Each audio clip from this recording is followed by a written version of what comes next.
Olá, você aluno que nos acompanha aqui no nosso Pré-ENEM Legal. Sou o professor Douglas, professor de Física, e vamos hoje dar continuidade às nossas aulas sobre Física. Na aula de hoje, vamos falar sobre movimento uniformemente variado. Na última aula, vimos que a aceleração ela é calculada mediante a divisão da velocidade pelo tempo. Na aula de hoje, a gente vai perceber que quando se usa aceleração, podemos utilizar também para encontrar baseado em outras fórmulas que são bastante conhecidas na física e que hoje vamos utilizar também para a resolução de algumas questões do nosso material do Aprova Enem. Acompanhe comigo. As equações obtidas para partículas em movimento com aceleração constante são aplicáveis a um corpo em queda livre. Assim, as funções horárias desse movimento são baseadas na equação horária da velocidade, que é V, esse V é a nossa velocidade final, igual a V0, velocidade inicial, mais A de aceleração, vezes o T, que é o tempo. Para a gente fixar, podemos chamar de apenas vovô à toa. Então, dessa forma, a gente pode acabar lembrando dessa fórmula. Uma outra fórmula também muito conhecida no estudo do movimento uniformemente variado é a equação horária da posição.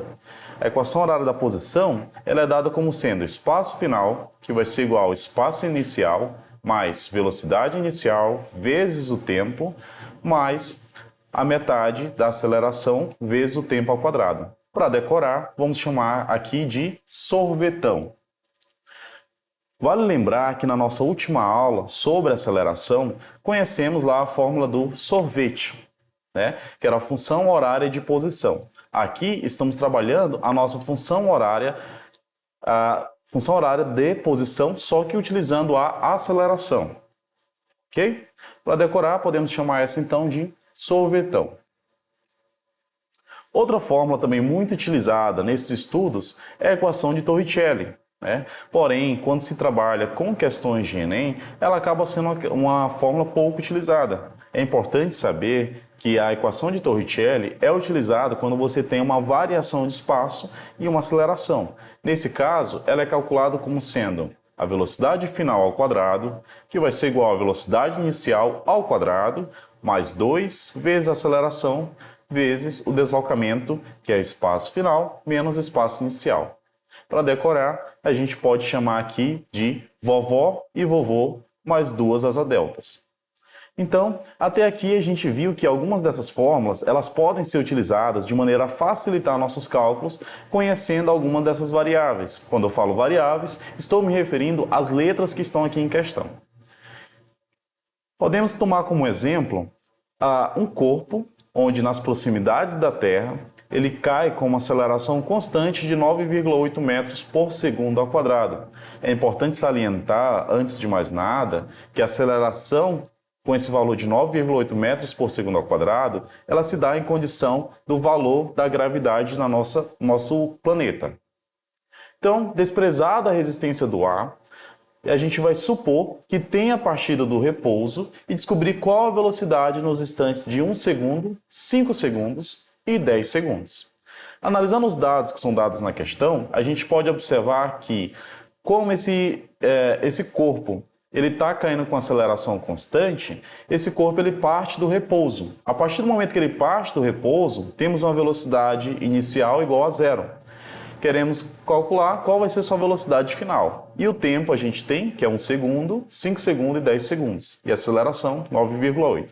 Utilizando a fórmula que acabamos de conhecer do vovô à toa, vamos utilizar calculando a velocidade, considerando que velocidade inicial é zero, portanto, não precisa ser adicionada. A aceleração é 9,8. Vamos calcular para o tempo de 1 segundo. Multiplicando 9,8 vezes 1, totalizamos 9,8 metros por segundo.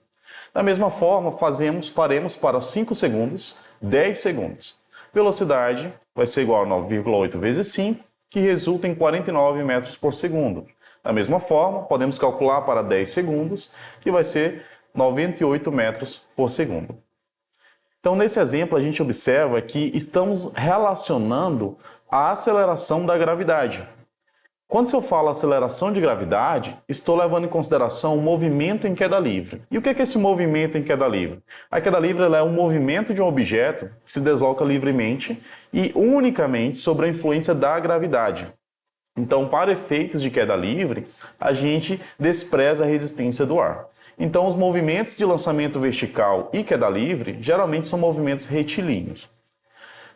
Para que possamos fixar agora esse conteúdo que acabamos de observar, vamos agora resolver algumas questões que estão localizadas no nosso livro do Aprova Mais, do Aprova Enem, perdão. E nesse livro do Aprova Enem, vamos utilizar o livro 1. Acompanhem comigo. No livro 1 do Aprova Enem, primeiro ano, na página 73, temos a questão 4, que nos diz o seguinte: o historiador inglês J.J. Faurier, expondo a obra do jovem Galileu Galilei, na Universidade de Pisa, escreve: aqui temos de dizer algo a respeito de suas famosas experiências sobre a queda dos corpos, uma vez que elas estão estreitamente associadas à Torre Inclinada de Pisa, e um dos monumentos mais curiosos da Itália. Até então, ninguém teve a ideia de argumentar a mecânica aristotélica, que é vigente há quase 2000 anos, de tal maneira que, consequentemente, aquela asserção foi recebida entre os axiomas da ciência do movimento. Galileu, entretanto, apelava agora da autoridade de Aristóteles, em favor de seus próprios sentidos, e pretendia que, salvo uma diferença insignificante, devido à desproporção da resistência do ar, provar suas teorias. Os aristotélicos, eles ridicularizaram essa ideia e se recusaram a ouvi-lo, mas Galileu não se deixou intimidar e decidiu forçar seus adversários a ver o fato como ele próprio via. Assim, numa manhã, diante da universidade reunida, professores e estudantes, subiu na torre inclinada, levando consigo uma bola de 10 libras e outra de 1 libra. Colocou-as nas bordas da torre e soltou-as juntas. Vale salientar que quando eu me refiro a libras, estou me referindo à unidade de medida de peso nos Estados Unidos. Ok? Dando continuidade à questão, vamos analisar o que ela pede. Galileu Galilei é considerado um dos fundadores do método experimental, e nesta experiência, em 1604, foi possível comprovar que o corpos de massas diferentes, abandonados de uma mesma altura, chega ao chão, e aqui temos as alternativas. Será que esses corpos, que foram abandonados de pesos diferentes, vão chegar ao chão em tempos proporcionais às suas massas? Devemos levar em consideração que quando eu me refiro a um corpo em queda livre, aqui a gente vai estar desprezando a resistência do ar. Então, levando isso em consideração, já que é um experimento utilizado por Galileu naquela época, observa-se que geralmente quando você solta dois corpos, mesmo que tenham pesos diferentes, ele em algum momento, apesar da resistência do ar, ele vai entrar em equilíbrio. E esse equilíbrio se dá em condição da gravidade que é submetida na Terra. Então, eles vão estar sobre a mesma gravidade. Se dois corpos de pesos diferentes estão sobre a mesma gravidade, será se eles vão chegar em tempos proporcionais às suas massas? Não. Será se vão chegar com velocidades proporcionais às suas massas? Claro que não. Serão acelerações nulas? Não. Acabamos de ver que a aceleração da queda livre é de 9,8. Será se vão chegar com velocidades nulas? Também não. Que nos dá aqui como resposta, letra E, em tempos iguais. Por que vai chegar em tempos iguais? Como acabei de comentar, quando se fala de um corpo em queda livre, ele é submetido sob a gravidade. Se ambos os corpos estarão submetidos sob a gravidade da Terra, que é 9,8 metros por segundo ao quadrado, a gente vai observar que esses corpos chegarão ao mesmo tempo no chão. Ok? Vejamos uma outra questão que aborda sobre este assunto. Na página 74, agora, questão 7 do mesmo livro, daremos continuidade. Mesmo sendo crime no Brasil atirar para o alto, a prática ainda é costume em algumas comemorações ou para afugentar multidões. Embora poucas vezes se possa ouvir o projétil voltar a bater no chão, devido aos ventos ou inclinação da arma, é inegável que a bala retorne e possa causar até mesmo danos letais. Quando a munição é disparada verticalmente, ela imediatamente começa a perder velocidade por causa dos efeitos da gravidade e também da resistência do ar no projétil. A desaceleração do projétil continua até que em algum ponto a bala para momentaneamente e só então começa a cair em direção ao solo. A velocidade da bala vai aumentar até que atinja a velocidade terminal. O projétil atinge essa velocidade quando a resistência do ar se iguala à forma da gravidade. Ou dizendo de outra forma, até o peso da bala e a resistência do ar ficarem equilibrados. Quando essa velocidade é atingida, a velocidade da queda para de aumentar. Observe que quando eu lanço um projétil, e esse projétil estou me referindo à bala de uma arma, vai chegar um momento em que esse projétil ele vai alcançar uma determinada altura e ele vai começar a cair verticalmente, da mesma forma que ele subiu.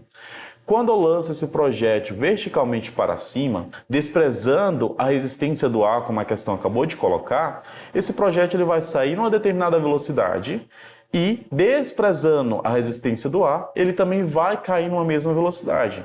Agora vamos analisar o que as alternativas nos dizem.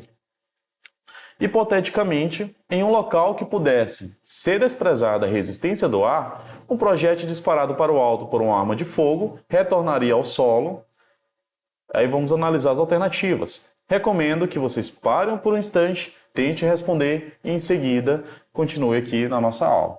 Na letra A gente tem como resposta com a mesma velocidade que saiu do cano.